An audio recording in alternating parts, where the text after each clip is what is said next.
What's up, everybody? Another episode of Mic Drop on the road from Gap Relief. I'm really excited today for a quick interview with Amie Ricks. Amie is a school psychology specialist in the Springdale public school system, and it is School Psychology Appreciation Week, so it's kind of the perfect time to be here.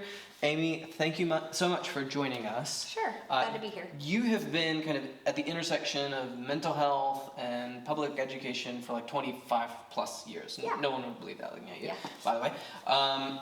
Can you tell us just a little bit from your perspective before we get into the questions, like what has that perspective given you? What is a school psychology specialist? Where have you kind of sat, and what have you watched happen over the last 25 years? Yeah, great question. A lot of people don't know, but a school psychology specialist, we provide mental health services to students grade K through 12. We also provide evaluations for students who are being considered for special education or other support programs.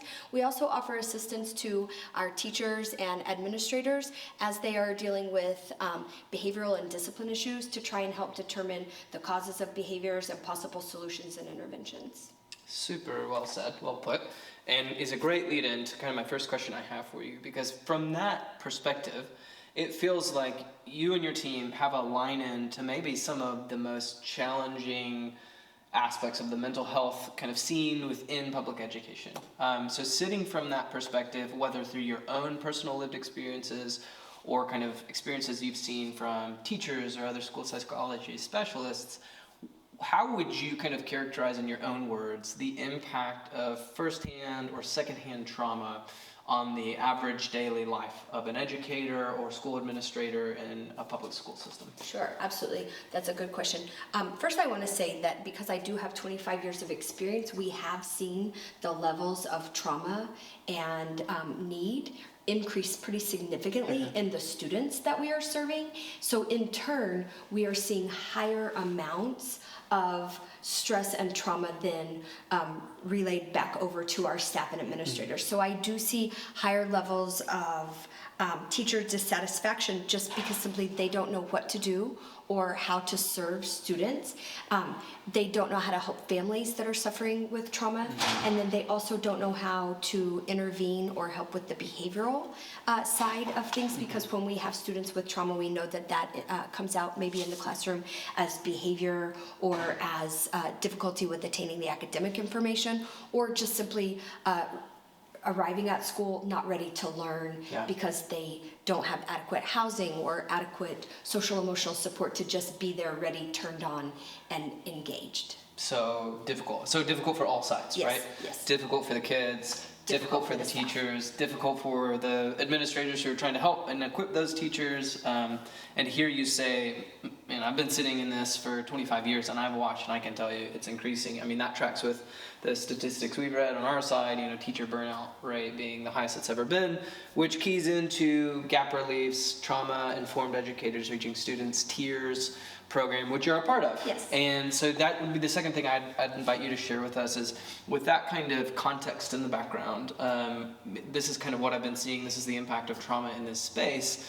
How have you seen Gap Relief's Tiers program, which is designed to support educators and administrators in that, how have you seen it kind of make an impact? How do you feel like it's helping? And, is there a meaningful impact if we're able to expand that program to more schools? We're a limited number of schools today. How would that feel to you?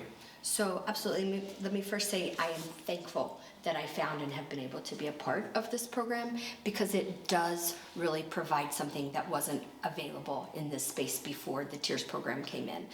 The first thing is just really helping educators identify that trauma does have this impact, because a lot of times they see these behaviors and they see these needs, but they haven't been able to pinpoint exactly where this need is coming from. So it helps educators learn how to identify the trauma, and then it has really allowed educators to start to learn some coping strategies and some effective techniques that they can not just use within the classroom, but that they can start to use for themselves. And once they really start to learn how to use these trauma-informed practices, first to experience self-care and take care of their own trauma that is caused by dealing with high amounts of stress in the educational setting, they then know how to implement these so that they can try to also reduce the effects of trauma in the classroom to ready their students so that they're prepared to be engaged and learn. That is awesome. It's encouraging for me to hear. I mean, I've been on this side of it. It's really cool to hear from program participants, and especially one,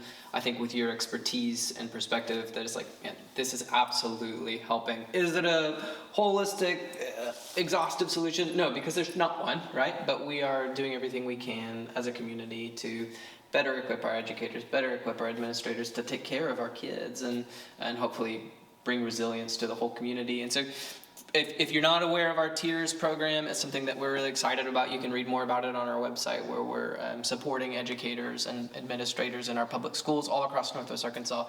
And we are looking to raise more funds for 2025. So if you're interested, check it out on our website. But before we wrap, I would love to offer you've answered my questions. I would just love to offer you the opportunity to kind of address our audience in Northwest Arkansas. As you look into 2025 and you're saying, man, there is increased levels of trauma in the schools. Parents, maybe you're feeling it. I know our students are feeling it. What message would you like to share with our community as you go into the new year? I have seen firsthand participants from my own department and my own schools experience a new awakening or an ability to come back and start fresh when they have experienced burnout and were maybe on the edge of leaving this profession. I have seen these techniques and these interventions implemented, and I have seen firsthand it help us save really good, experienced educators and practitioners, and they have been able to stay in the field.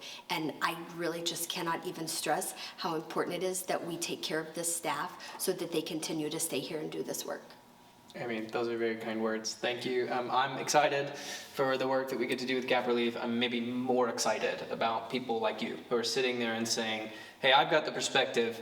Yes, this helps. Yes, this helps. Helping guide our community. And how do we hold up the arms of these awesome people that are looking to take care of our kids and the next generation of Northwest Arkansas? So thank you. Thank you for all you do. Thanks for the time. Sure. Thanks. It was nice to meet you guys. Yeah, nice to meet you. Thanks for tuning in today.